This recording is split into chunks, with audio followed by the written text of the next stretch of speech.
I'm live. Hey, I'm just waiting here patiently. 11:20 p.m. Eastern time.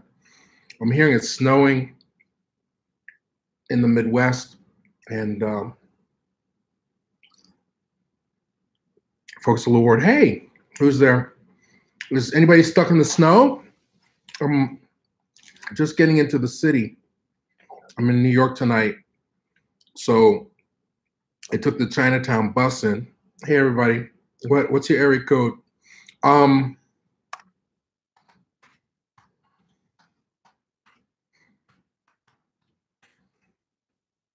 So I don't know how this is going to affect me, but I should have waited for them to make fresh ones. But there's a lot of dumpling spots. Flint, is it snowing in Flint? Oh my God, this is heaven. You can see that. So they make, if you've ever been to Chinatown in New York City, you can get 10 fresh dumplings, that veggie dumplings and pork ones, pork and chives. I'm just gonna pour my little gravy all on top of everything because it's messy. It's like a little condition to this room. 8+ inches in further north in Louisiana. Hey, Donna Rowley. Hey, Zach Hart. So here's the situation. I can hang out for a little while, for like an hour or so. I just want to unpack my brain a little bit, see how everybody's doing. And is the connection good? Because I don't know if I am officially attached to their extra bandwidth Wi-Fi or if it's like the standard issue Wi-Fi here. But I'm at this hotel. It's the Roxy Hotel in Tribeca. It was formerly apparently the Tribeca Grand Hotel. Hey, Donna Riley. And tomorrow morning, 10 a.m. sharp, they're going to be doing a junket for the movie Bolden with Robert Richard and Yaya DaCosta. And I have to read the production notes, but what really made me interested in when we were interviewing Dick Gregory, he was saying, you know, I don't act in movies, but I'm on this movie called Bolden. And he was saying it's a true story of this guy. So it turns out they shot the movie twice. This is the same director that did the movie Louis, about Louis Armstrong, which was like a 45-minute film that only played in select theaters. I don't think it's ever made it to video or anything. So really excited, interested to find out more about this movie, see it with my own eyes, and talk to some of the makers. So that's why I'm in New York. But Charles, I just talked to Charles on the phone. He's doing fine. He's doing better, but he's just not up to a long chat. And you know, I tend to talk a lot. So, but he's doing much better than when I talked to him last week. But mainly today, he was concerned about his taxes, you know. So he's been running around trying to get that done. But yikes! I hope everybody took care of their tax business, got all out of the way, got their refunds. Shout out to Tiger Woods. I wish Charles was on the line because I talked to him last night about Tiger, and he was like, yeah, it's miraculous how he has made the comeback from the back surgery to win the Masters again. He was saying that his experience and intellect is what won him. Like he just played a great match. It wasn't like he was out there kicking ass and taking names, but he's maintained his own perspective on the game and came out the winner. So then I asked him, I said, well, so we're all happy for Tiger, of course. Does he get his black card back? And he's like, hell no. He didn't say it that way, but he was like, he's going to take a little bit more for Tiger to get his black card back. But I'm having a little empathy for people right now because I just see how easy it is for us to throw one another under the bus in the social media world. So I'll be as honest as I can be. So trying to be a little more cautious, anticipating what the next phase is going to be. So I'll be critical, but I won't be hypercritical. I'm a hater, but I don't want to just hate for the wrong reasons, just to stir up controversy. You know, hopefully whatever I say on these live streams, I'll agree with. Hey, Fedivs. So there's another video uploading. So I put up Red Fox Unsung. Hopefully it'll stay up. Never know how that goes. And then there's a great movie. I believe it's gonna go live. Let me just double check the status. I uploaded it twice. It took forever. I'd have been here 2 hours sooner if I'd left the house sooner. But yeah, shoot it. As soon as I get off here, I'll set it to live. But it's a very interesting film. We considered showing it locally after the Mike Brown verdict. It's called Shoot It. And it's based on a book which won a lot of awards, but Charles turned me on to. I'd never even heard of this film. It stars Eric Launaville, who was like the orderly in St. Elsewhere, if you're old enough to remember the TV show St. Elsewhere. But he was a child actor, was young in St. Elsewhere, was like probably 19 or 20 years old. And but this was done, it was released in '74, but it was shot maybe 3 or 4 years sooner, and I couldn't find a buyer until Blaxploitation, and then they recut it, added this Black Power ending at the end, right, to try and alleviate the anger from the brothers. The ending has a little bit of retribution, but I've said it before. The premise is brilliant, and probably due for a remake, but Launaville plays a young film student, like a black kid. Obviously, he's black. He's in film school, and he's got like a Super 8 movie camera, and he's asked to do a class project. So he's got the equipment at home, and out of his window, he happens to see a cop commit a murder. You know, he basically shoots this guy in cold blood, and Launaville films the whole thing, right? So that's the setup, and then he goes on to sort of not necessarily. I haven't seen it so long. Blackmail the guy, but the problem with the film in 1974, the film is more about the cop and his own existential crisis of having hurt someone. Was considered a classic at the time, or you know, was a breakthrough. But it was all about interior monologue with the cop. It had very little to do with from the black kid perspective or the injustice perspective. You know, which would be, if you were to remake it today, you would have to do it that way. And at the time I was first introduced to it, I thought it was amazing, the premise, because so much was going on, you know, between the Mike Brown situation, and then the whole situation. Unfortunately, I don't remember the gentleman's name who got shot in the cell phone video. He got shot in the back by the cop. All that stuff was happening a couple of years ago. It still happens to this day. It's just not amplified as much. We're more into watching videos of people getting beat up at the mall. But I don't know why I said that. Unfortunately, this week, very sad situation with the young boy that was thrown off the balcony at the Mall of America. So, you know, that was not in my mind when I said it. But check it out. Watch it. I think it's great.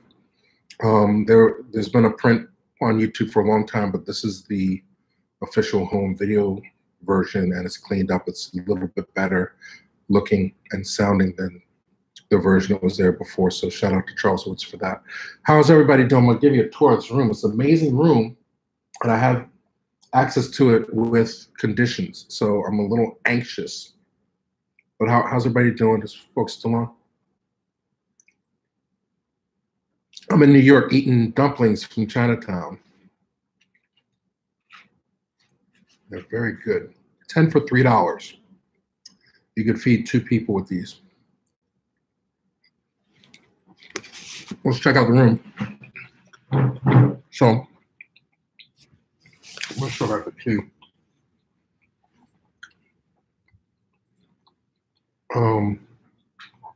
Keys over there. So, folks been in New York lately. I'm here all the time, but seldom am I afforded hotel room. Oh, no, what are we looking at? Some reflections out here. That's eerie. Hey, Avian, I'm showing off this hotel room, but there's a car you can kind of see. I'm on the 4th floor. It's in Tribeca. I'm looking out. Nothing to see here, really. Just other people. Like, you'd make a Alfred Hitchcock movie here. I'm sure that's why they have the shades. But some disco lights going on over there.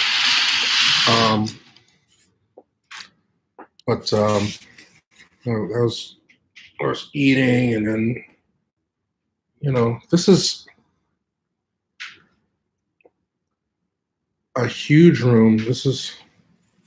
I think this is considered the 1-bedroom suite. And I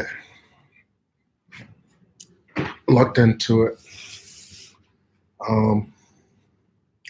because the junket, the screening, there's a movie theater. What's nice about this theater, this hotel, is there's literally a movie theater that's open to the public on the ground floor and in the basement of the theater. His connection's still good. I'm moving around. So what's going to be interesting is they're going to have the junket here at 10 in the morning, and then show us the movie. The junket is just like the publicist arranges for a lot of press outlets to show up at the same place at the same time. And then they set up roundtable interviews and one-on-one interviews with video cameras there. So, but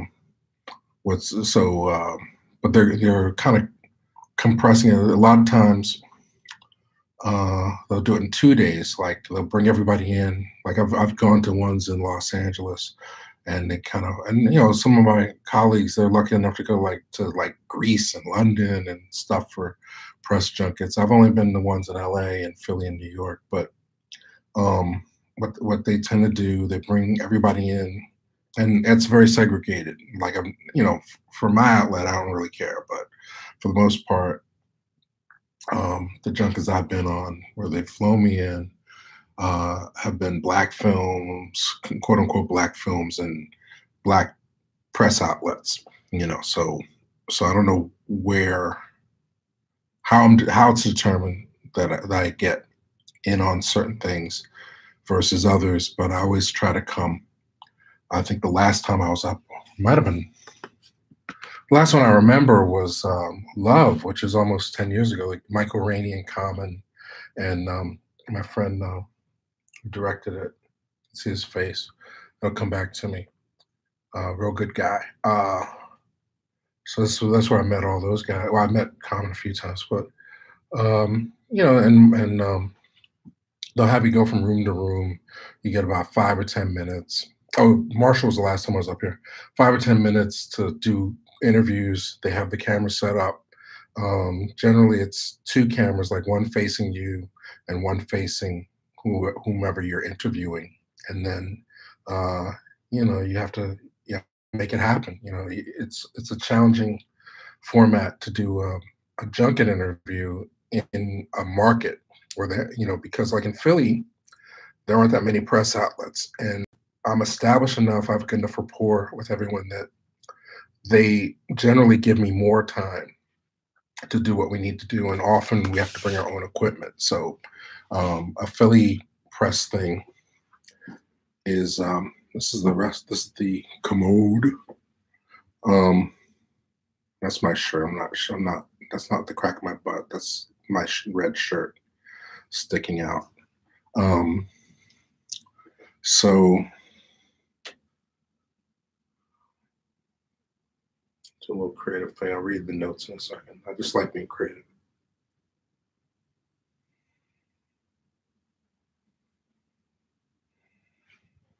You can make a Stanley Kubrick chumpy up in here, right? I love the wallpaper. This is a very, I mean, like, you know, this exceeds Psycho. This exceeds my expectations, but there's a caveat. I have to be out of the room before 8 o'clock, and I'm not supposed. The breakfast starts at 7, but I'm supposed to be out of the room by 8. And they want to use the room. Their intention was to keep the room clean and empty because at 8 o'clock they have makeup people coming, right? So I almost have to clean the room twice. I don't know if they're gonna have maids come in between. Hopefully, I can get out of here before 7, and then they can figure it out. But I'm afraid to use the bathroom or take a shower because, you know, Yaya DaCosta is going to be in here getting her hair done, and if there's a hair in the sink or in the bathtub, I'm the only culprit that it could be. So I'll read these, and then I want to go outside. I want to show you the lobby real quick. I'll be quiet. Hey, Alexander's back. Hey.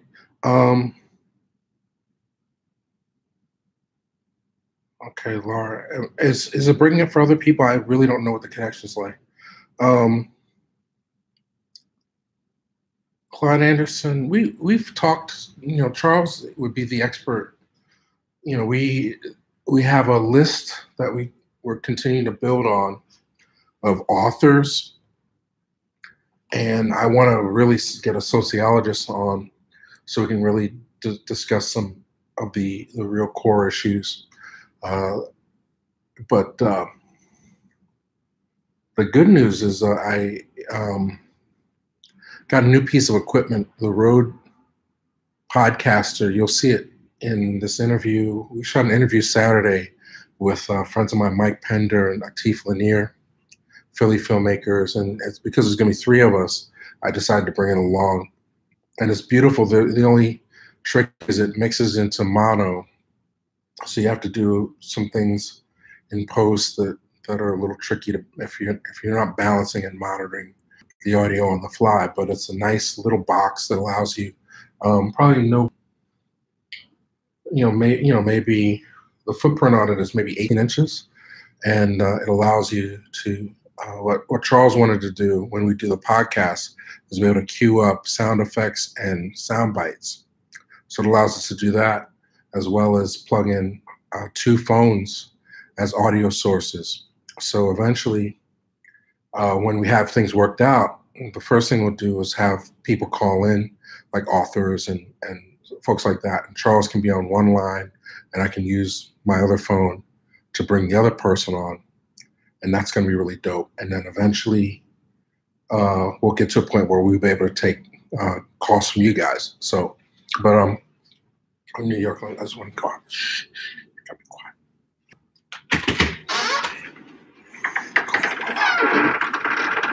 Just have a switch.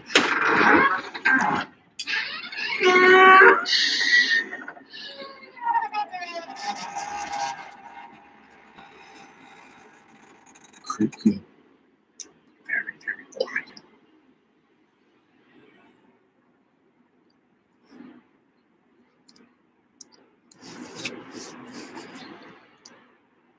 So you can see it. It should brighten up a little bit.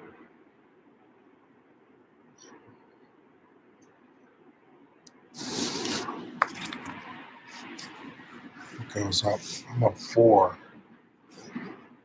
I'm on 4. It goes up to 7, and it's got this wood real wood, rustic kind of thing going on. So it's a little, that's an upscale compared to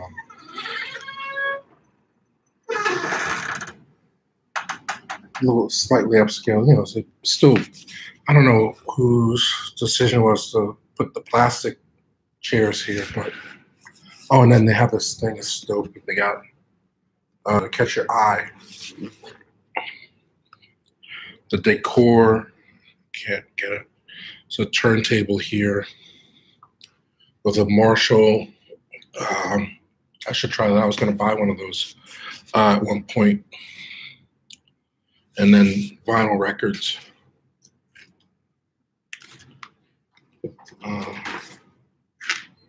So no black artists. Oh, there's one. Mighty Waters. All right, so they're not. There's two. West Montgomery. And wow, this is the hookup album of forever. This is the best hookup record. Blue and green. A lot of babies going on Miles Davis. This is actually very, I have a lot of these in my collection. If I must say so myself.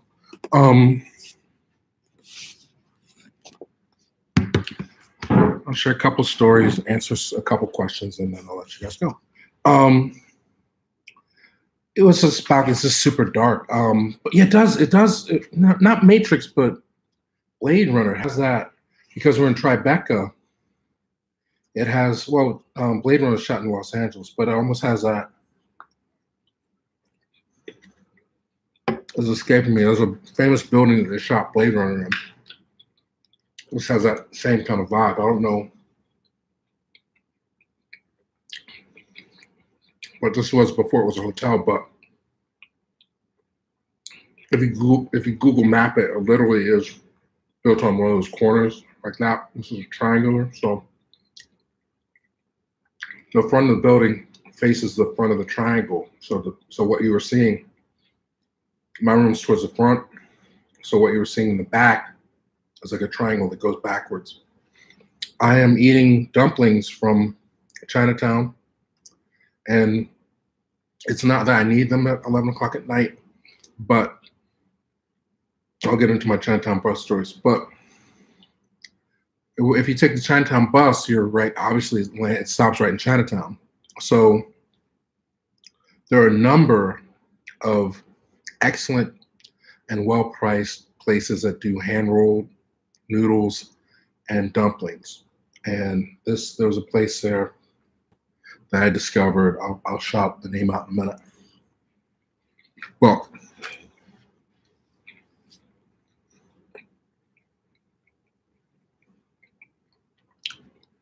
these are pork dumplings with chive. They're delicious.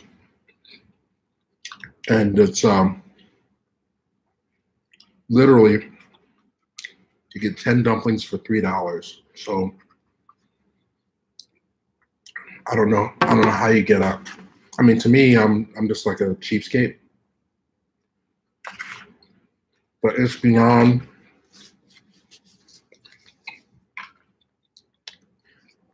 You can have all the street tacos you want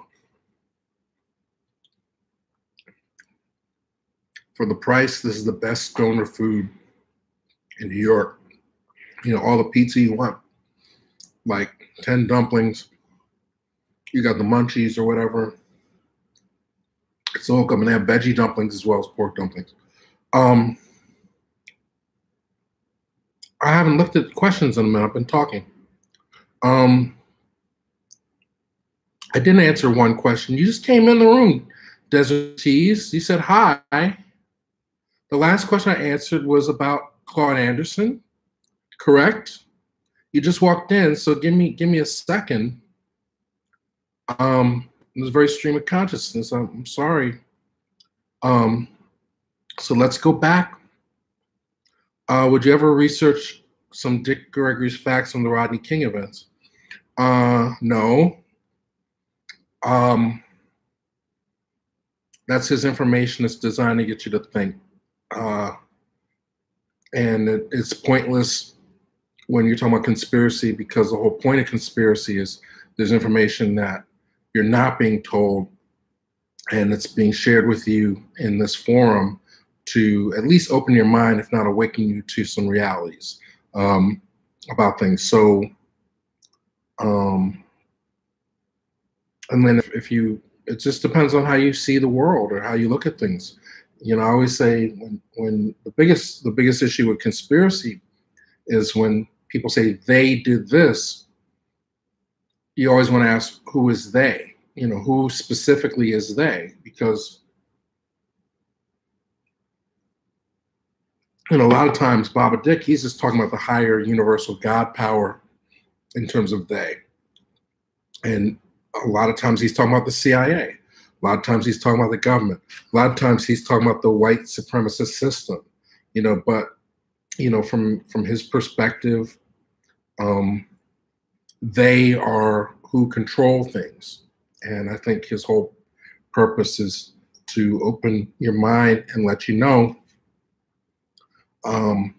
what power is, what true power is, and how to align yourself with that in terms of seeking truth as opposed to just believing things that the media put out there for you. So I think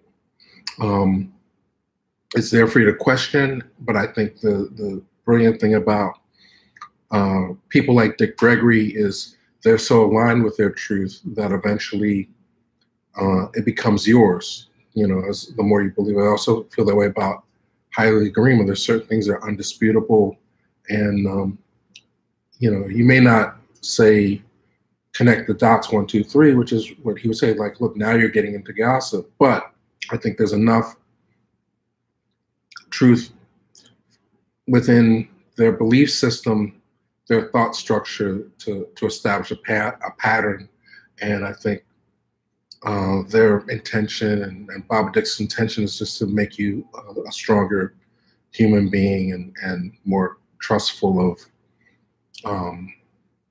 things that are organic about life, as opposed to, you know, like you said, magic goggles. He just wants you to turn your magic goggles on. So, I'm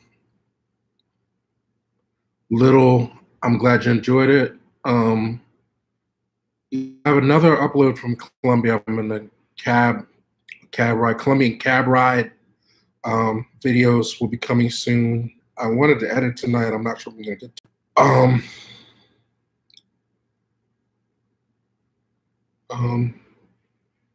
Yeah, I was in Chicago. I ate deep dish pizza. You should look for that video, Alexander.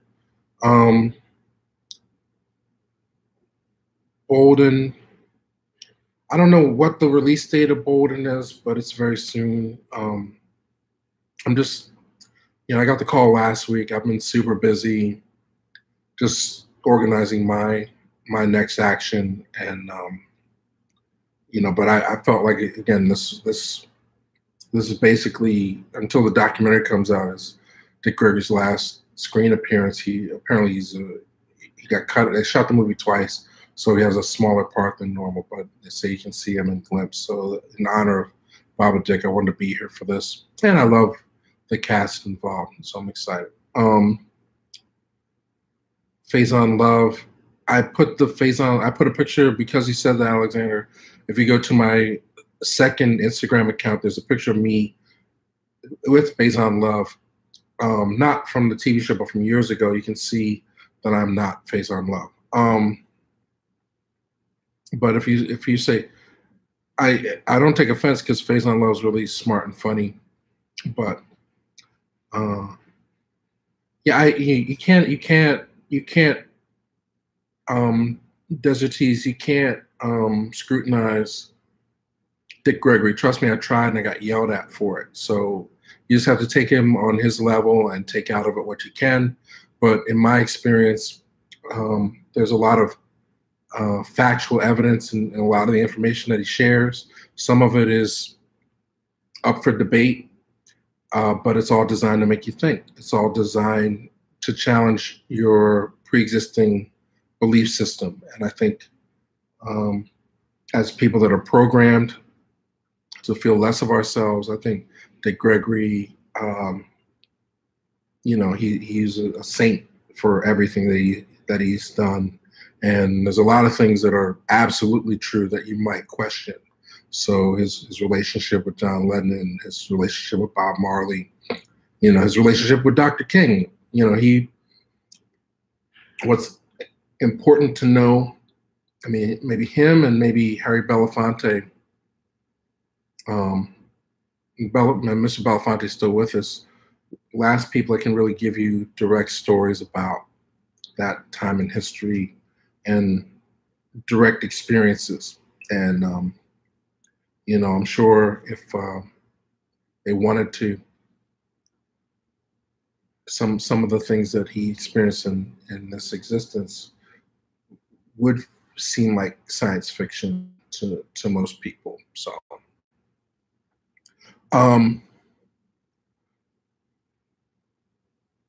I mean, look, you don't speak bad of your elders. I mean, when we did our tribute to Baba Dick, I asked one of his best friends how he felt, and I respect that.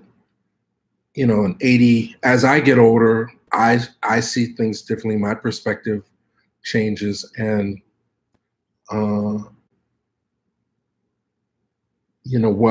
what I have to understand and appreciate about Dick Gregory, he fasted so much, he sacrificed so much of himself to bring his vibration up, that I think he was on a certain level much closer and much more in tune with the God force, the God power.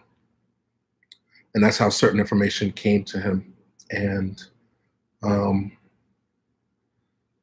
he was also targeted by the CIA. So I think there's a level of paranoia there, because he witnessed firsthand so many of his heroes or friends, not even just heroes, people that worked with him, taken out, So I think over time, your brain rewires itself. And that's why I say you have to look at things for your belief system, how you choose to believe and identify with yourself and what you stand for. But there are patterns. There's clearly patterns. Things that consistently happen within America among Black folks that we should all be aware of and pay attention to. So that's all I got on Baba Dick. So I came up on the Chinese bus today because it brought me closer to Tribeca. And it was the best deal, but I always take the Chinatown bus reluctantly from Philadelphia, because I've had so many traumatic experiences. And I don't know if anybody else rides the Chinatown bus. It's different from Megabus. It's different from Greyhound. It's different from Peter Pan. It's different from Trailways. Now, they did get a remodeling of their station, which surprised me, but the price is still $12 one way and $20 round trip. So you can't really beat it if you're trying to get to New York. A lot of people in Philly use it for auditions and all that other stuff. But one of the worst mistakes I ever made, the greatest lesson I ever learned, happened because I was running late and literally down the Chinatown bus as it was pulling away from New York Station. Like, they stop in the middle of the street, and literally I was like a block away. I could see the guy loading up, and I'm like, stop. Biggest mistake of my life, guarantee you, because I got the last seat on the Chinatown bus. And I didn't realize that that's how horrible it would be. It's a 2-hour ride. The last seat is next to the bathroom, which they never clean. Like, this thing goes up and down I-95 4 or 5 times a day. Nobody ever even puts like a fucking air freshener tree, or a stick up or anything in that bathroom. And in my case, my misfortune, I guess God decided to play a little trick on me because the door also was broken. So every time we hit a bump, the door would fly open and almost hit me. But it would also leave like a big waft of funk for 2 hours. You just hear water, what you think is water, splashing around, and every 30 seconds the door would fly open and was just stink, stink, stink, stink. So rule number one, if never take the last seat on the Chinatown bus because you will be stuck sitting next to the bathroom for 2 hours or longer. And then, thank you, Alexander. So this, but also makes me very cognizant of the smells as you go from Philly to New York. So when I got on the bus, it was clean. It was very, almost like it sprayed all the seats with some vacuum powder or something. It was a very fresh smell. But I don't know, even if you're not in a bus, if you drive from Philly to New York, there's a certain spot on the turnpike, and I'm sure if anybody's driven this, they know it, where it just gets this huge sulfur smell. It's right near the refineries, and it just smells like a big fart, like New Jersey Turnpike. That little stretch, I don't know between what exits it is, but it always hits you. So that was the first smell. And then I guess as we were getting ready to go through the Lincoln Tunnel, somebody must have went to the bathroom and opened the door. But that smell I was traumatized by hit me right when we were about to go into the Lincoln Tunnel. And then as we came out of the tunnel, the whole place smelled like weed, like not fresh weed, like somebody was smoking, but like somebody had like a coat that they must have pulled from above or thrown that was just infested with like funky, sticky cannabis, so, but I managed to make it. Air freshener, or just have stuff on your fingers that you can, because also if you take the bus the wrong time, it's going to be completely full and you're not going to have a seat next to you. So I'm up against someone like this sometimes. It's all Asian folks and poor starving artists riding a Chinatown bus. So there's always some chatter. Back in the day, they used to play movies. They put like kung fu flicks on and shit, and you'd see movies on the Chinatown bus. But they don't bother to do that anymore. Everybody has a phone. DG, well, if you light a match on the bus, that'd be a problem. They'll throw you off the bus. Then Charles, he come down for a couple of days. We'd done some podcasts, and it was a nightmare for him. We got to the Greyhound station, and they have a big issue because they have to compete with everybody. They lower the prices too much, and they schedule buses, but sometimes they don't have drivers to actually drive the bus. So it's very common with Greyhound. You get to the station and it's like 3 trips delayed, and sometimes I took the 8 o'clock bus. Sometimes if you have a 5 o'clock ticket, the 8 o'clock ticket might leave before the 5 o'clock because they have a shortage of drivers. So we got to the station. Charles can attest, and they said, "Well, we're backed up. It's going to be 3 hours before the next bus even arrives in Philly to take people back to New York." So I was like, "Oh, I got an idea, Charles. You can just get on the Chinatown bus. They leave every hour." So this was a strange day because we also had this guy, Cleon, friend of ours, Cleon, at Black Star last year. And we were all hanging out. And he was going to take, he needed to take a bus to 30th Street. So the same time, Charles's bus, and he was not comfortable with the ride. And then halfway up the turnpike, it blew a flat. And they had, like, about 30 minutes later, another bus came, but it was already had people on it. So only half the people that were on the bus Charles was on could get to New York on time. So Charles got left behind, and it was literally like 3 hours before they fixed the flat or got him moving. So his 2-hour ride turned into like a 5-hour odyssey. And what was odd that day, Cleon, who was with us, they had the trains were broken, and they had shuttle buses. And they were supposed to ride them to 30th Street Station. And somehow his bus tried to fit into like a road that was too narrow and got jammed. Like literally the bus got stuck on like a ramp, and they got stuck, and I think they had to do something to get people out the door because it was pressed up against the door or something. So he sent pictures. I said, this is a strange day. What are the odds that both of my friends who are trying to get home would both have bus accidents or be stuck on buses that were disabled? So Philly NYC is 2 hours. It's almost, no matter how you come, it's going to be 2 hours. And if it makes a stop in Mount Laurel, it's 2 hours and 15 minutes. But generally, traffic averages out to the point where you can't not have it for 2 hours. DG Film. I just did a whole thing on the last podcast about aspiring filmmaking.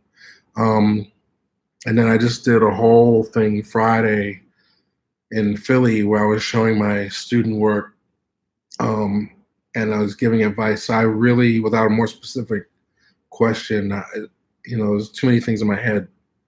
I just keep doing it. It's just the easiest. It's much easier now than it's ever been to make a film, to be a filmmaker. All you have to do is make a film. It doesn't even have to be good to call yourself a filmmaker. But like anything, practice makes perfect. So, if you have even a phone just to shoot things, and I shoot things every day on my phone, over time you'll instantly get better if you work at it and be focused about what it is that you're trying to accomplish. All art is motive and intention. And me as a melanated Black filmmaker, my intention is always to empower and always to tell. And then my personal thing is story for me. I always want to tell good stories and be somewhat original, but also entertaining. But,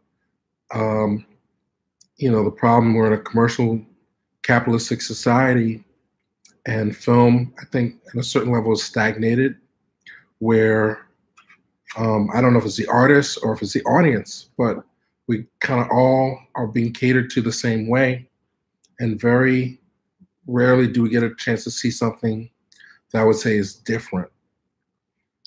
So my expectation was 10, 15 years ago when digital technology came out that it would free people up to try new things. But the reality is they all, myself included, just found cheaper ways to make all the stuff we've already been used to. So American film is stagnant.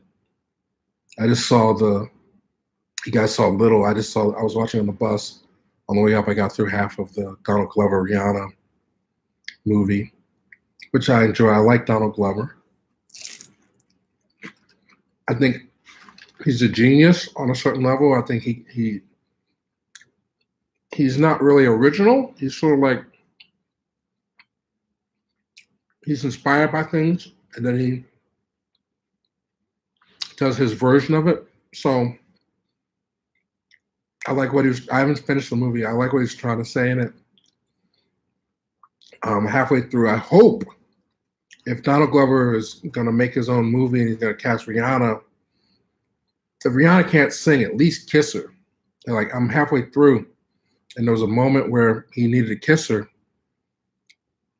And I'm not saying get all sloppy lip and everything on people, so like hyper-sexualized things, be like dry humping.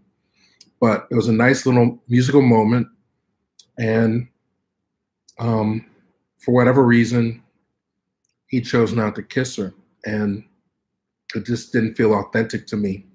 So I hope, I'm only halfway through. I hope by the end there's a big kissing scene. Otherwise, I feel like, despite the beard, he's coming off a little asexual to me, and it kind of hurts the chemistry. And it would have been very nice if Rihanna had done at least one song with him, because I think it would have been a great moment in film. But it's not really a movie per se; it's an hour-long thing. It's got music videos with a story. It's very similar to what they used to do back in the '80s, long-form video things. Were very common back in the MTV era. Like if they want to do something special after Thriller, you saw a bunch of things like go straight to VHS that were not just a string of music videos, but a string of videos with a story. I liked how he reinterpreted This Is America to a certain extent, but then, there are a couple of things that just were a little off key in terms of the characterization and the story. But overall, I respect what Donald Glover is doing in terms of waking up his audience to social issues, making people feel more relevant. The thought that came to mind in watching it was, in terms of music, pop music geared at young people, rock and roll has always been about rebellion and seeking identity.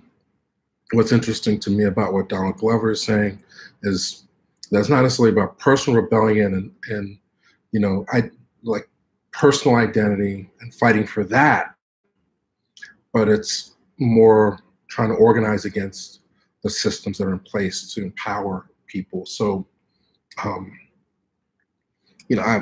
with that all day. I don't know if it's after finish watching it and after watching it again to let you know if I feel it was 100% successful, but clearly, I'm still waiting for the day where Donald Glover really breaks free.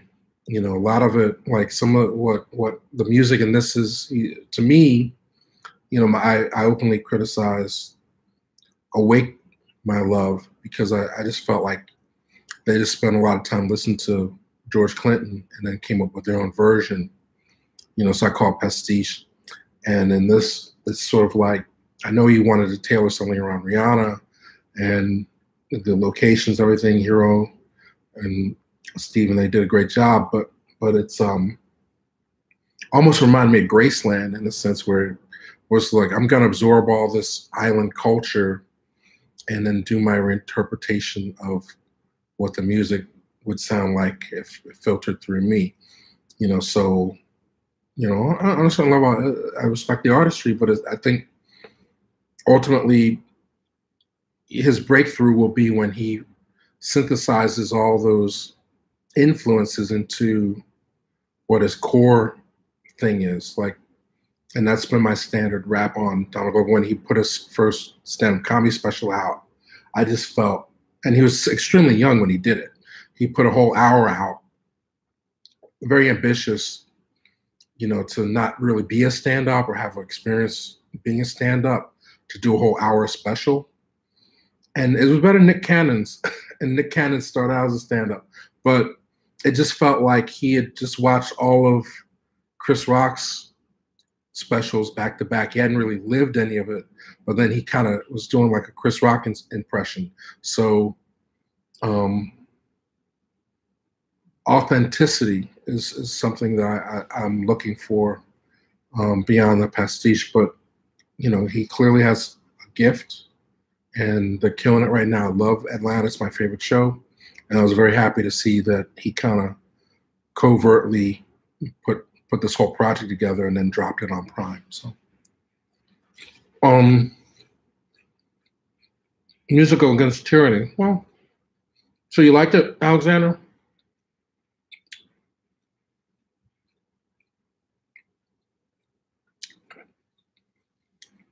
We looked at as an audience. Well, I think the audience doesn't know what it wants.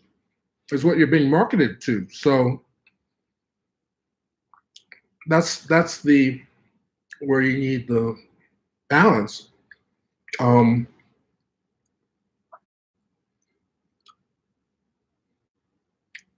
it's a fear-run business. Everything operates from fear when you're talking about entertainment. People are making decisions, and they're not. A lot of people. One of the things that Donald Glover says quite clearly, he's like, everywhere is America. America is the place where, in order to be rich, you've got to make other people rich. And that's a truism and a half. That's facts. So to be elevated within a pop culture or a system, other people have to spend their money on you, right? So it doesn't mean make everything bland and milquetoast, but a lot of those people and musicians and artists have been saying it for decades, if not centuries, don't really have clear taste. So a lot of times they just follow what they perceive as being popular. So in the past, when it was just if you go back to the earliest days when it was studio system, it may have been the purest form of weeding out taste, because there were like 5 movie studios at the time: Warner Brothers, Universal, and you say Columbia, it's not really a major studio at that point, Columbia, MGM, all those, at RKO, and each company was an amalgamation of a certain type of taste and standard. And they knew, because it was one studio head, they kind of had an idea of what their A movie would look like, what their B movie would look like, what genres they were interested. And then they also had a studio system of actors. So over time, they would bring people in and they would tailor their personalities for the kind of movies they want to make. So my personal favorites were Warner Brothers movies. So like James Cagney was at Warner's, and Myrna Loy and all these people. They have this galaxy of stars that they would groom and build through. Now the downside of it is they didn't really have many black stars. There's super racist, but they would groom people for that. And as long as there was a vertical system, which is, like you not only make the films, but you own the theaters that release them. They could profitably they knew exactly where all their money was coming from. And maybe twice a year they could take a big risk for a big movie, but for the most part they're grinding out sausage. But because there was consistency in terms of who the writers were and what their belief system was and everything kind of worked out. So that was the best part of it. But then when you flash forward, I'd say around the 80s, after Jaws, after Star Wars, when all the big money really started to be shown, that you could make a ton of money off of films, people got super risk averse, and everybody wanted to hit home runs. And a lot of great artists, they saw the opportunity to have a bigger budget to take a bigger risk, and often failed, and in some ways damn near put some studios out of business. Heaven's Gate, New York were big, expensive movies that in a different time would have had no opportunity to get made. Instead, they got The Wiz, even super over budget, but now, and that was the news, but now it seems like every week movies fail to reach their audiences. They cost more now than ever, and there's no argument that studios are losing money. It just seems like a big Ponzi scheme to me. But in the intervening time, you have YouTube, you have Netflix and Amazon Prime that are disrupting the system. The thing about Netflix, Amazon Prime is they know exactly where their money's coming from. They may be over projecting in terms of how long people are going to stay subscribers, but they rule the roost when it comes to financing projects and being prolific with it. So there's, as long as it's within a certain budget, they don't have a fear of making it because they know their audience is paying them a certain amount of money every month. Same was when when HBO was the rule of the roost, you know. But there's so much fear, nobody really is doing anything but selling you the same shit. And the algorithm, once they lock onto what it is that your taste is, they're going to keep promoting that same shit to you. So you lose the discovery process, which is what critics are for, which is the benefit of mass media. You know, when it was only 3 or 4 channels, eventually you would have to discover something new, because, you know, after, you know, I don't know, $6 Million Man, they put some new stuff on, and you just sit there and you'd watch it, and you either liked it or you didn't, but you only had 3 or 4 choices to turn to, or you go read a book. Now it's such an endless stream of things that I just think most, you know, there's more choice, but it's a greater illusion of choice, because basically, I really honestly feel the best stuff we're not seeing. And it's not that it's not being made, it's just we're not seeing it. What we get to see is what's most talked about, what's most hyped up. It's the algorithm, you know. So I appreciate 17 people watching me talk shit, and I feel I'm the best, but I think there's so much room, not only for more risk, but more voices, but greater voices. You know, I think we're slowly strangling ourselves because just willful ignorance. You know, willful ignorance. The real problems in our society and culture not being addressed through our art, which is the one thing I can honestly say I loved about the Donald Glover movie, is that he's basically saying to everyone, like, art is the answer. Don't, you know, liberation is the feeling that of being free, and music gives that to us, and art gives that to us, and you can't have us every single day of the week. You have to at least give us time to liberate our recharge our energy, liberate our minds. I like that statement, but you know, and I've always considered myself an artist, so I'm very excited to see when people do have folks' attention, that they're making efforts to say things, and I just think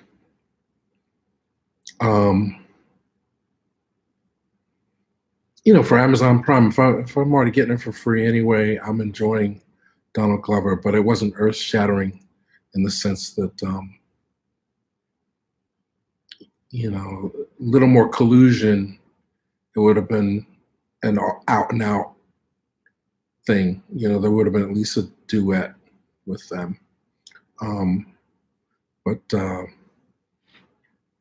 just felt a little, even I'm only halfway through, it felt a little stretched out for what I was trying to do. But again, no harm, no foul. And have to get dressed and go see it. No one has to go spend money to go sit in the theater. Yeah, if it had been a feature, then it would need a little more meat. But I think, you know, that's where I love Donald Glover, but I don't quite understand his appeal. He didn't really push himself. He did exactly what works. I mean, I haven't seen the whole thing, but he knows his brand. He did exactly what works. I mean, he's pushing the idea of love and harmony. And I don't know who his audience is, but I think, and I haven't seen every episode of Atlanta, but I think he negates his sexual presence at times, and I think that's a great deal of his appeal. I mean, there's certainly people that love seeing him with his shirt off. So why not kiss the girl? You know, it's like what Cat Williams said, you know, like about Uncle Drew. It's like, you got a whole movie, you know, you don't kiss your leading lady, you know, you don't give us a little sexual energy. I mean, like, even Footloose had a little bit of that going on, and that was about total repression. You know, for it was the metaphor was the same in Footloose as it is in this one, and you know, at least Kevin Bacon had a little bit of sexual energy. So, but I have to finish watching it. Well, Lena Waithe, yeah, Lena Waithe.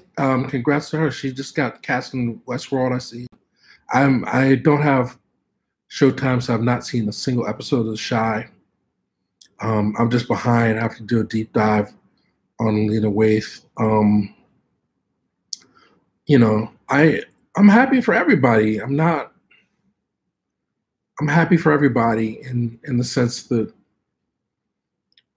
you have some visionaries that are creating content and shows to fill the gap that they feel is necessary. You know, we're still in that realm where payback's a mother. You know, it's like, you know, a lot of what gets made is people saying, when I was younger, this didn't exist for me.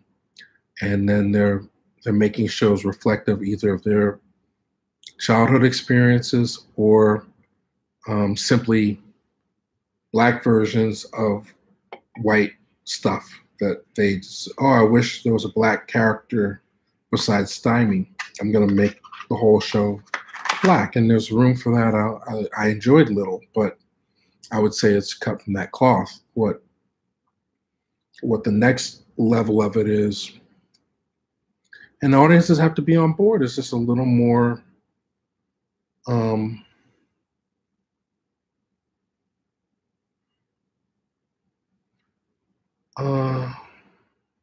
on one level, I would say respect for the audience. I think the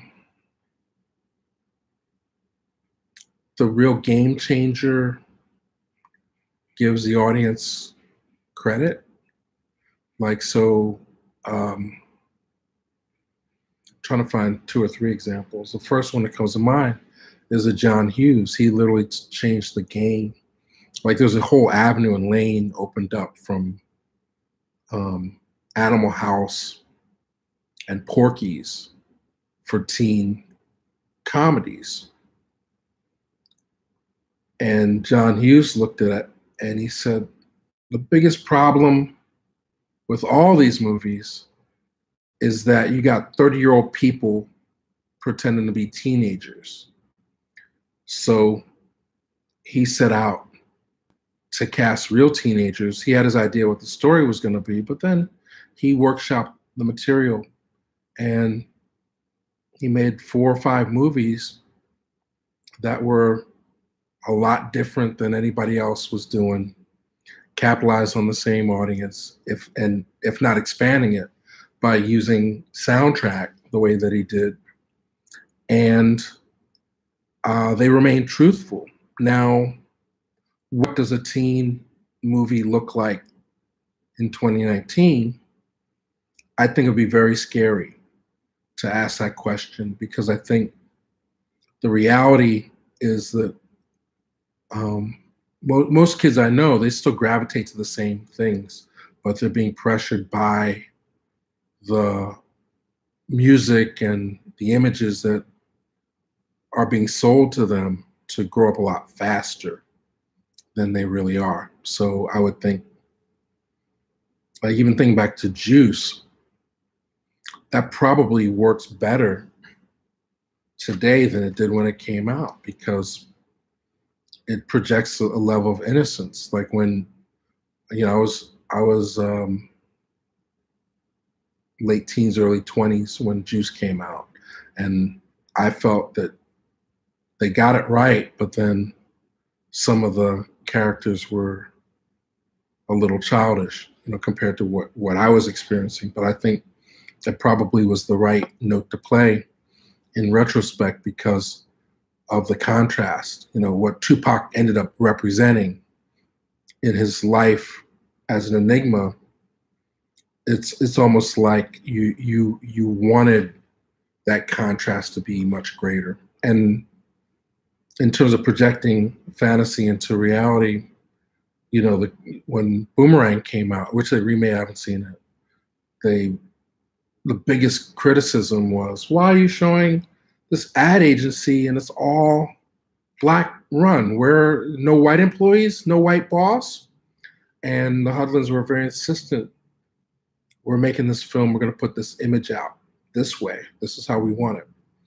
And it wasn't necessarily reflective of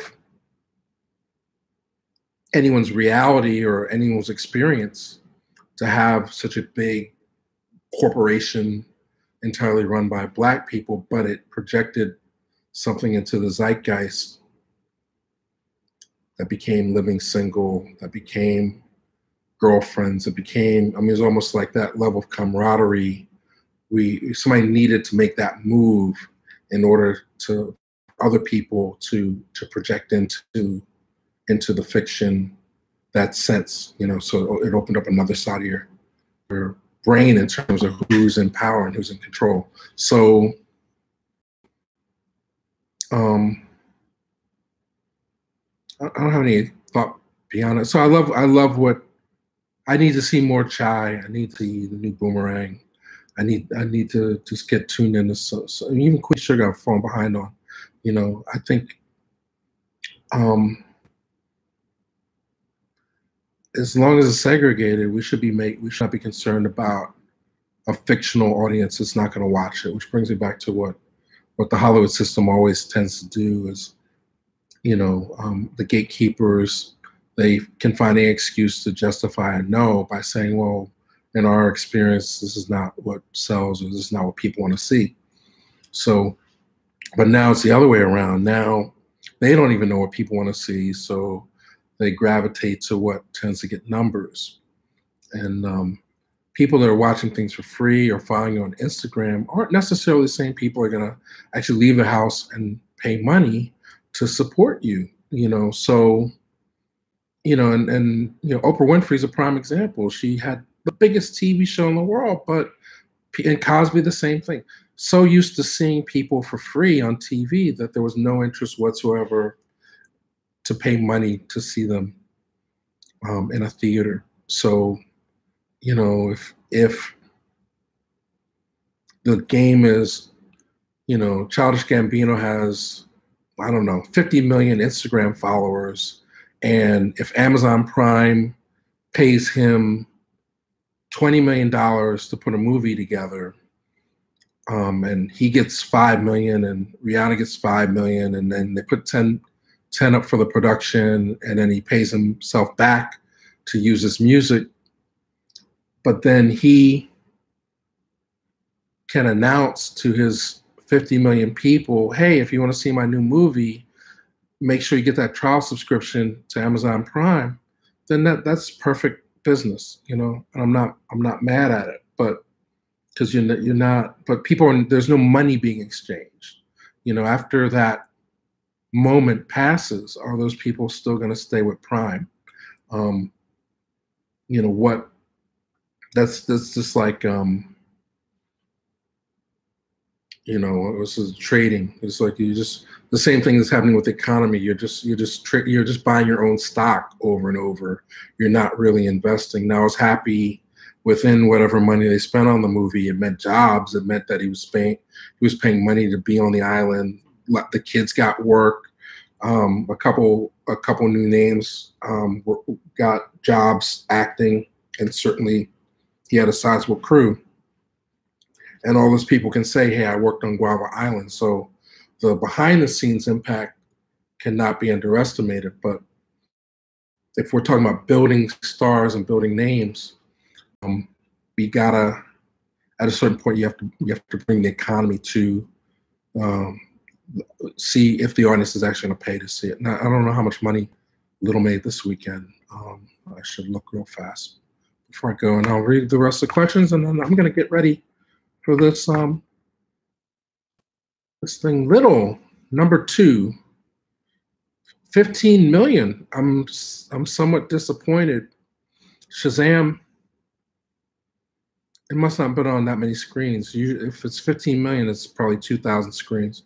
2,667 screens. against Shazam's 4,000 screens. So it would have been #1 per screen. It was the #1 new movie of the year, of the week, against Hellboy. Just a sluggish week. Hellboy opened at #3 on 3,000 screens, $12 million. So, you know, that just shows people getting ready for spring break. They spent all their money already.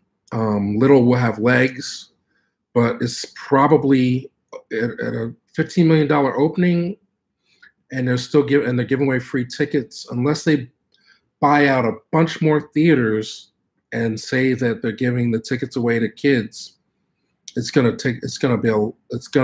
have a very difficult time getting to that $100 million mark, which is what Will Packer imagines. But for everything, Will Packer tries to get to 100 million on everything. But you know, it's a little sluggish. Just looking, I mean, he did What Men Want for BET. That got to 54 million earlier this year, a couple months ago, on 3,000 screens, and opened at 18 million. So it's going to be a little tough, but I think Little is a much better film than both What Men Want and Night School. So over time, it may make more. But what I'm also looking at, Will Packer is on the money with his releases. He definitely knows how to market. And what I'm seeing just in his history is that it just shows me that a lot of people are waiting to go to the theater. So it's not that he's making bad movies, he's making movies that are marketable, and they're not necessarily, you know, what he tends to package, because he's a producer first, or he makes the poster and then he goes for the opening weekend. And where he suffers is if the movie isn't strong, the word of mouth isn't there. So the last really big movie he had was Girls Trip, which Girls Trip is Girls Trip. It had a lot going for it. It had like 50 different quadrants, and now he's basically between Breaking In, Night School, What Men Want, and Little. Well, more so Night School, What Men Want, and Little. He's trying to build the expansion team against the Me Too movement, where he's basically plexing out all the stars from Girls Trip into their own spin-off standalone films. So, you know, just like Happy Days turned into Laverne and Shirley, he's trying to capitalize off the star power that he created with Girls Trip, but it's not Girls Trip. It's having some diminishing returns, where even with Kevin Hart and Tiffany Haddish, in fact, the movie wasn't a well-written, well-thought-out thing. It didn't get to 100 million the way he anticipated. So, you know, lane's wide open, but, you know, also, you know, these numbers are meaningless because it's Netflix, it's Amazon Prime, it's all these places that are killing it. So in a way, some of these theatrical things, they come out so fast, streaming or Redbox or whatever, that people literally look at the trailer and be like, all right, I'll remember to check that off, or I'll look for when it comes out. So, you know, I don't know what it's going to take, if you can't make Avengers every week and hype that up, but there needs to be a seismic shift in terms of either how movies are marketed or how awareness is built in terms of getting people to even know that the shit is existing, because that's the biggest thing for everybody. It's like, you know, I mean, and Straight Outta Compton, I'll just make this point. Straight Outta Compton, the gross for that domestically was 161 million, and that was supremely marketed. I've not seen a better marketing campaign than Straight Outta Compton. When they did the Facebook things and everybody was creating their own memes where they're helping to promote the movie, it generated so much awareness for opening weekend that it was almost like you had to go. and then happened to be a very good film. You know, F. Gary Gray, you know, O'Shea Jackson's son, you know, all this stuff.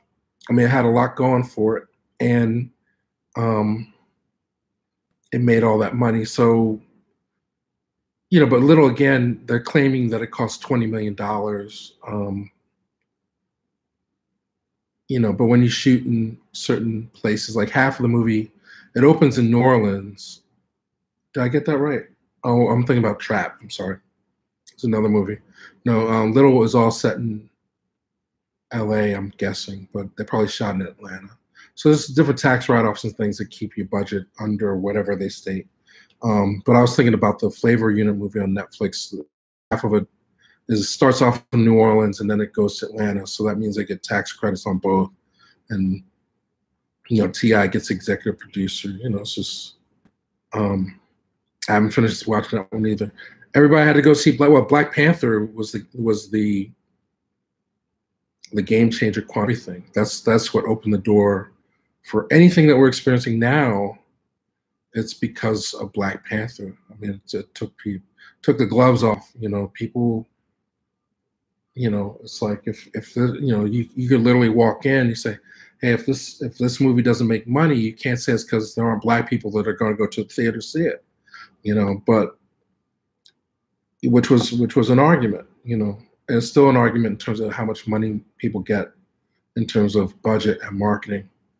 But I think you can have all the money in the world to market something now, and the awareness is still not going to reach the audience because the audience is so fragmented in terms of how they get their information. It's not like you can just buy $20 million worth of ads on TV. And if people aren't watching TV and they're getting all their information on the internet, if you spend that same amount of money to buy YouTube ads that pop up every time you watch a Real Black video or something, you're basically telling the audience that is used to watching YouTube, all right, wait 6 months, this shit will be on YouTube. It's not really getting people excited about going to leave the house and go to the theaters. With numbers, I would compare that to Strata Compton. Well, Black Panther is a juggernaut, right? So you could, maybe we'll do it. I don't know. You could look at the whole cultural impact of what Black Panther did. It's much greater than you can imagine in terms of how it shook up the industry and created opportunities. But I would say it's been happening for the last 3 or 4 years. I would, you know, it's been coming together. Like you had things like The Help generate that kind of money, but the convergence of the superhero genre, Black writer, director, Black producers, Black stars, you know, there's no way you can say that the audience was split or compromised. It was, you know, and I would say that and Get Out, those are the first times that we saw that, where a tremendous amount of money was put into marketing a film that was not compromising in terms of the cast. You know, like even Django, it's a buddy picture. You know, it's a white guy in there and a Black guy in there. But Straight Outta Compton, Get Out, Black Panther, those are the first times we really saw, outside of what Will Packer's been doing for 20 years, all Black cast movies getting sizable marketing budgets and actually delivering audiences opening weekend. So you can't discount it. Twilight Zone, is it out yet? I keep seeing the ads, but I don't have the subscription. I have not seen it. Has anybody seen it? Based in Atlanta, okay. For Atlanta, Little was set in Atlanta. Well, that's usually where they shoot all that stuff in Atlanta now.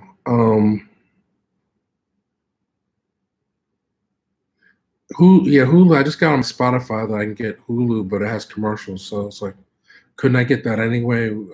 Suddenly I have Hulu Premium tied into Spotify, but if it has ads, then isn't it the same thing as regular Hulu? I mean, it's just, what eventually will happen, the bottom's going to fall out on all the streaming if they can't lock in the brand identity. I mean, people, I think, watch Netflix out of habit at the end of a long day. You know, instead of watching Two and a Half Men, they plug in Netflix, but Netflix, you can only see 20 movies at a time in your menu. So a lot of people, in my experience, when I watch Netflix with people, we spend more time skipping through shit than we actually do watching movies, you know? So it's like, you see that one? No, see that one? You watch like 3 minutes of it and then you just move on. It's just like, you never lock in on anything. You know, I'm not, you know, so I don't know how, um, as your internet price goes up and your cable bill goes up, how they're gonna keep people locked in, because the whole business model is new release week. You know, so it's modeled like a video store, but then they also have to generate their own brand awareness with every release. So they're operating on star power right now, but eventually I think it's gonna be challenging for Black people to stay with Netflix, because I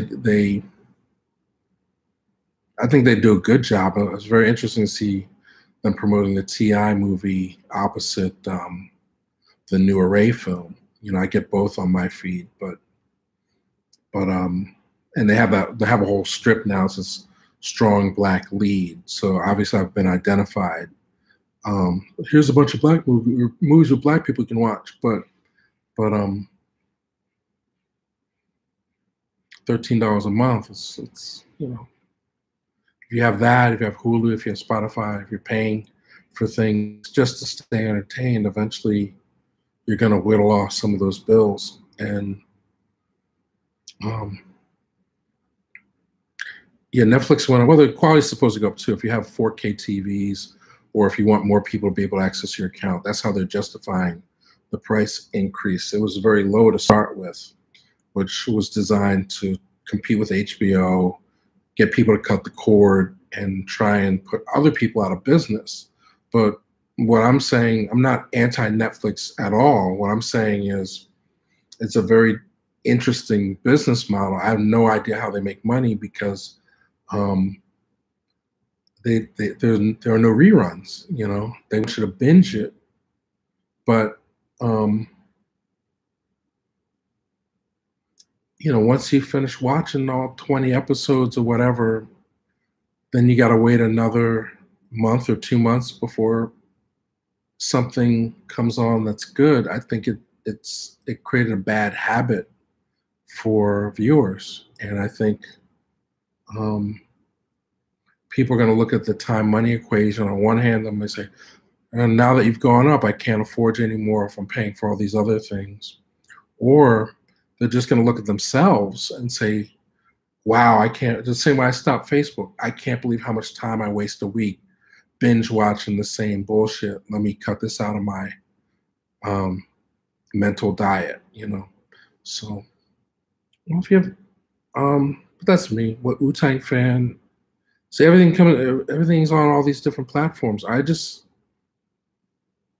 then they shut down the stuff that's classic, like Filmstruck didn't get enough traffic. It was purported to be the place where you could see all the old classic movies. So if you have tastes that gravitate to older things, your YouTube or traditional things like Turner Classic, or even you know, whoever's playing the old reruns, TCM or something. Oh no, I'm sorry, TNT would probably be a better choice. So I guess Hulu has a lot of old shows though too. Anyway, any final questions? I'm so afraid to sleep in the bed and mess it up. I know Yaya is gonna be in the same room getting her hair done in about 7 hours, 8 hours. But you know, I want to do a good job for you guys as well. So it's better if I get a little bit of rest and do some research on what this Bolden movie's going to be. Yaya DaCosta is in Bolden, and I'm excited. I love Yaya DaCosta. Hey, JDW, about to sign off. I'm in New York. They got me in a hotel. I'm going to do a press junket tomorrow. Just wanted to tune in, say hi to everybody. Yeah. I interviewed her for her first movie. She had done Top Model, but the very first time, almost 10 years ago, I met her. And then the last time I saw her, she was at the Butler premiere in Philadelphia. So, it goes around in circles. That's the other thing I would say to DG is it's a small. There's a lot of content, but very few people consistently work. It's a lot of the same people. Like if the challenge is how to get to your second and third movie and your fourth movie, and when you're talking about people that have graduated past directing 2 movies or starring in 5 movies, it's a smaller list, so I would say don't necessarily be aware of the trend, but look at the patterns of the people who have done that are amassing a body of work, and not just Black folks, because there's certain things that you have to understand in terms of getting, once you make your own practice and you feel good about it, and you get to the point where you can either be discovered or be marketed, find people to invest in you outside of your relatives, then the next thing is how do you sustain the career, and who are the people, in that game, what are the names? A lot of the names are the same, and that's why I would suggest like going to Sundance, because they have workshops. My friend just came. She was telling me Sundance was in January, but she was saying that not only do the Black House, but they also have the macro place. So it's big congregations of Black folks. And then if you're near Florida, ABFF is coming up the second week of June, and it's for that weekend, that second weekend in June.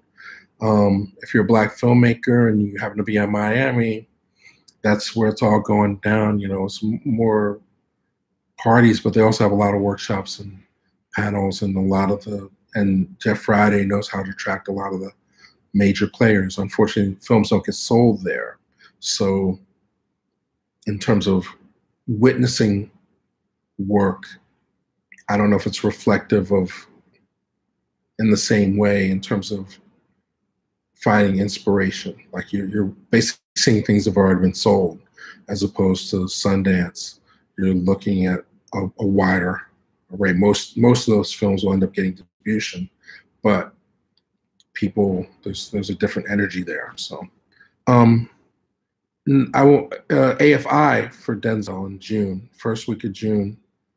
I expect I'll be in LA. I'm an American Film Institute alum, and traditionally we can get balcony seats for the Lifetime Achievement Award, but I've never been in LA for it, and I saw that it was coming up and it was going to be Denzel, so I'm working to be in Los Angeles that week. But breaking news, I just booked an interview. I won't name the name yet because of it. Things could change. I don't want to name names. I don't jinx it. But there is a very talented person that I've wanted to have on the show for quite some time, who resides in Las Vegas. So I will be in Las Vegas early part of June, end of May, to interview that gentleman and possibly 1 or 2 other good entertainers of color that live/work in Las Vegas. So still waiting to confirm that I'll get a ticket for AFI, but I will definitely be on the West Coast last week of May, first week of June, for this Las Vegas opportunity. So, well, I appreciate you guys. Rochelle, I saw us in Colombia. Charles, he's been a little under the weather, trying to sort out some things. He saw it, and we have promised the podcast.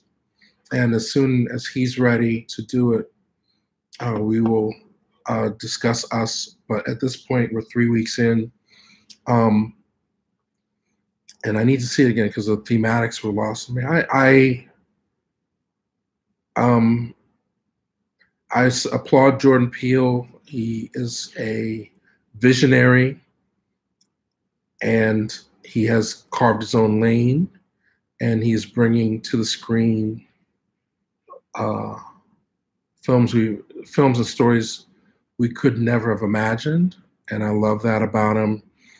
I don't think, and clearly it's not sophomore jinx, it's not a failure, but Get Out is a masterpiece. I think Us is a little bumpy ride for me because it's basically a chase movie that takes about 8 detours. So in terms of the writing, I feel like it loses momentum, but I think clearly there's certain things thematically and visually that he wants to explore. And, it's just a different kind of experience. I think Get Out culminates into and fit within the zeitgeist in a very strong way. You were not going to repeat that, but I think it's almost like, I wouldn't say cobbled together, but Us feels like it was designed for the meme as opposed to telling you an engaging story from beginning to middle and end, the way Get Out was. So, we see that. Even like Beale Street Could Talk, we discussed that. I don't know if we ever got the interview up, but if you and your mind will automatically do it, compare Beale Street to Moonlight, it's not as strong a film, but it's just as reflective of the talent of Barry Jenkins. It shows the guy has a strong gift and a very clear perspective on things. So, if you said Get Out was a grand slam, I would say Us is maybe a double or possibly a triple, depending on how strong you are and how tuned you are to visual, But story-wise, it's very frustrating because they'll be like, my son's been kidnapped, and then they just forget that whole part of the story and go off on a tangent for 20 minutes, and it loses the momentum. I think you need to watch Apocalypto or something, which is like one of those movies that it never lets go of its core. Apocalypto, Mel Gibson, that's one of those movies. It's not even in English, and the whole movie works. It's just visceral, Somebody said there's a black horror movie on Netflix that dropped this week called Thriller. I haven't had a chance to see it yet, but my complaint the other day, I was saying there should be like 20 black horror movies soaking up all this attention. Apparently Thriller is the one Netflix put out. So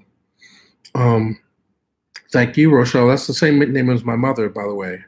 There are very few Rochelles. I know them all to be beautiful because my mother's name is Rochelle. Thriller sucked. You have more time on your hands than I thought. Well, thank you for saving me the time. I wasn't really interested in seeing it in the first place. I do want to see the Chiwetel Ejiofor movie that's on Netflix that came out a couple weeks ago. But I'm super duper behind on all those things. So I appreciate you, love you. I hope I provide some insight. Offline. If you got all the way through this, send me a note. Let me know it works, because Charles, he's saying, like, I do these more for me because you guys help me think about ideas and eventually I'll go back and look at these things and get ideas for essays, because I do want to put some essays together, to coincide with what Charles is doing. I want to have some sort of memoir or thing where I have my insights into like just promoting film for like the last 20 years. I think there's some things I want to say, and I'll often say them in part just having a discussion with you, but I don't know if you're not watching live. I don't know if any of this is even interesting to you, or if you're watching it along with, the chat with Alexander, JDW, Rochelle, everybody who's still in tune. But, the challenge is, how do you make things that are entertaining that people will sit through, but at the same time not make it feel like we're trying to deliver a show or some level of I always get in trouble when I feel like I'm trying to entertain you, unless it's Conspiracy Brother, when we bring Conspiracy Brother on, or if it's like a planned out piece, but generally it seems to me that people appreciate discussion, but this format where I'm just sharing and talking to the camera. Thank you, Alexander. I don't know if it's easy to watch. If you're not watching live, I don't know how easy it is to watch these rambles later on, if they have any value to people. So any notes, comments, how to make this better would be interesting. I mean, I try to bring up a topic, but obviously stream of consciousness, we don't stay on topic. Did I answer everybody's question? Hard to top for Jordan. Oh, Jordan Peele. Well, Jordan Peele's fine. Like you said, he's got Twilight Zone already. He's a brand. And I think it's for him. He's at the point where it's body of work. And what I would say, Rochelle, is what I admire about, and maybe the good thing and the bad thing, is that he set out to make a movie where you just see Black actors playing characters, but race isn't directly addressed in an overt way. So it's left to the audience how to interpret what's going on. It's not always a statement, and that's always something that we're struggling against in terms of when we get to see ourselves. A lot of times, the imagination is lacking among the gatekeepers in Hollywood or whoever's financing or conceiving these ideas. Is that the only time we get to see Black actors even audition for a role is if it's written for Black people that existed in real life, So that's what Charles calls the oh shit, Charles, where are you? Circumscribed history. Like it can only happen if it happened in real life. And what I'm trying to talk about is how do we push through imagination. We're in the 21st century. I'm still waiting for my flying car, and you have people literally, without the use of drugs, they can close their eyes and see 50 dimensions. They've elevated their vibration to that point. So why we're still looking at two-dimensional films to reflect a one-dimensional reality is beyond me, and I just want people to use their imagination more in terms of making stories primarily, and then seeking out and how we digest the stories. So, trailer. I did not see the trailer Joker. Shout out to my cohort Todd Phillips, NYU classmate, is responsible for the Joker. So I'm happy for him. Term to refer to as underrated. I appreciate it, JD. I mean, look, I appreciate you saying that. I want to figure out how to get it in writing. I mean, this is very helpful to me personally. There are things I would say more strongly, but I don't really care. But I try to see both sides of the coin and realize that I'm not the one on the field playing the game. You know, if the ball was hit to me, I know what I would do. I'm prepared for the ball to come my way, but I think, you know, overall, you know, my whole thing about the channel, no one's coming to save us. And if you look at enough videos on the channel, you can see it's just been a very deliberate propaganda. Everything is working to maintain a system that was never meant to include us. So now that we have opportunities to use technology to have a voice, the goal is not to repeat what's been done to us, even worse, you know. So that's all I want people to attempt. You know, don't hurt us too bad. I mean, I know a lot of it's about money, but a lot of it is about, it's all a reflection, and no one's coming to save us. We have to use these opportunities to strengthen the culture, you know. So even not just for now, but just so you know, when it's all said and done, people have something to look back and say, just like people look back at the videos from the 40s and they recognize that that was my grandmother's era. What are we doing today? So the future generations can look at it and get a sense of where they are in life. So anyway, thank you, JDW. Thank you, Rochelle. I don't understand that last part. Thank you, Ms. Chronicles. Alexander already left. DG Film. We'll have to get you offline. So, and then, like I said earlier, we just got a new thing in that allows us to take calls. So the first thing, when Charles is feeling better, we're gonna like be having writers and other guests call in, and we'll do like 3 ways with them and with a live chat. And then eventually we'll set up a number so people can call and we can have similar discussions along with you. So I appreciate you. Wish me a good night's sleep. I gotta do about another half hour of reading and preparing for this junket tomorrow. But I love you guys. Peace and blessings.